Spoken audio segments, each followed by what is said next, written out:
Hey, welcome back, guys, to Story Saturday. My name is ForeverElite, and this is the story of when I lost Oliver. Now, you guys might be wondering who Oliver is. This is Oliver, right here. Oliver is my little current 11-year-old African gray parrot. Now, I was actually about 9 years old by the time of this story. Now, this actually did thankfully happen during the summer. So every summer when I was about that age, we took a vacation. Now, since we had two parrots at the time, one named Ollie and the other Tango, we needed help. Now, my dad's friends also had a parrot, so we asked them if they could watch Tango and Oliver just for like a week or so. So basically bird sitting, because they have a parrot, they know what they're doing, they'd be able to take care of Tango and Oliver for us, and everything would be okay. So of course they accepted, they're quite kind. And the day before the trip, we had to do something that we all hated. Now, this was cleaning the cage. Now, this was so annoying. It sucked so much. We had to essentially take the cage apart piece by piece and then clean them individually. This meant that the birds had to be out of the cage. And we put Ollie on his little perch by the cardboard box. And, we were just cleaning. And then right as we were cleaning, we accidentally dropped something. Now, when we dropped something, this spooked Ollie, and then he jumped and flew out of the open door, because we had our door open because we were hosing down the cage outside, and we didn't close the door. It's kind of stupid on our part. Definitely didn't make that mistake again after this all happened, but it's basically Oliver just like flew out of the door, and we're just like, oh no. Now, normally we clip the feathers that birds need to fly so they can't escape, because they're pet birds, they don't know how to survive in the wilds, and just to keep them safe, we have to clip part of their wings just to keep them from flying. Now, don't worry guys, it's safe for them, it doesn't hurt them at all. It just makes it so they can't fly away and escape and die from some wild beast in the wilderness or something. Now, we actually had not clipped Oliver's wings for a while, so this allowed him to fly away.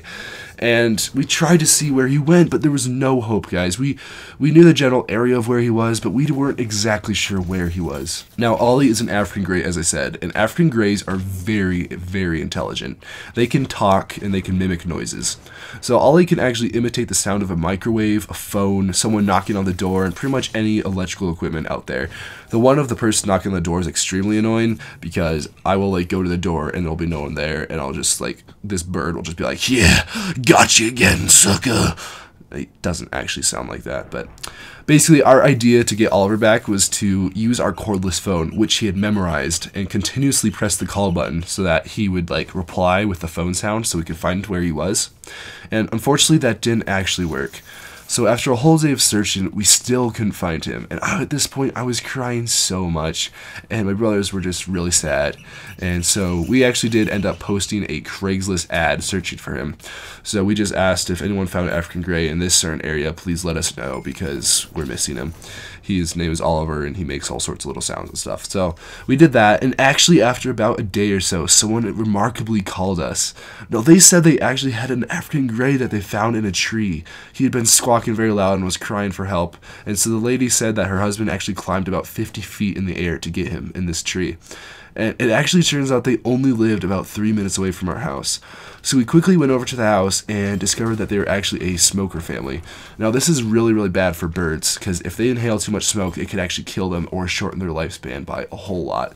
So we had to act quick. So we got over to the house, and they said that they wouldn't be able to give us him, because we were like freaking out at this point. And these people had actually previously owned a bird and knew how much Ollie was worth. Now, Ollie was actually worth a couple $1,000s because of his intelligence and just the rarity of his breed. So we had to go and find proof. And the only way we could find proof was, well, what we thought was just to show a bunch of tricks and like show him what Oliver could do. We told him the tricks he could do, and then he actually performed them, and yet they were still not convinced. So we were really distraught at this point, and my dad actually had a great idea. He decided to call the breeder where we actually got Ollie from. So we both got our parrots from breeders rather than pet shops, because breeders actually treat them better. Like, they make a living off of breeding birds and selling them as pets. So every bird has a little ring on their leg that identifies them.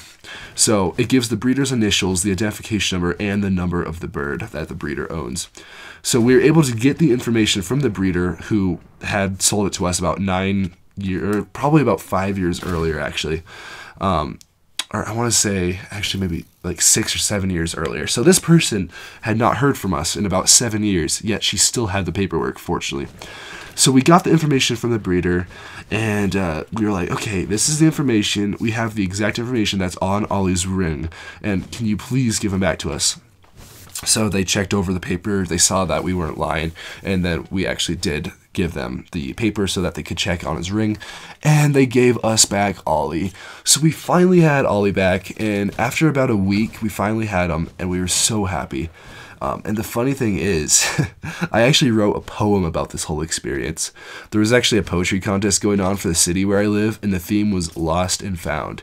And so I wrote out this entire experience in a poem, and it was pretty cool. And I actually won. I won the citywide poetry contest at 9 years old with about 5 others, and I got $25 for it, so that was pretty cool.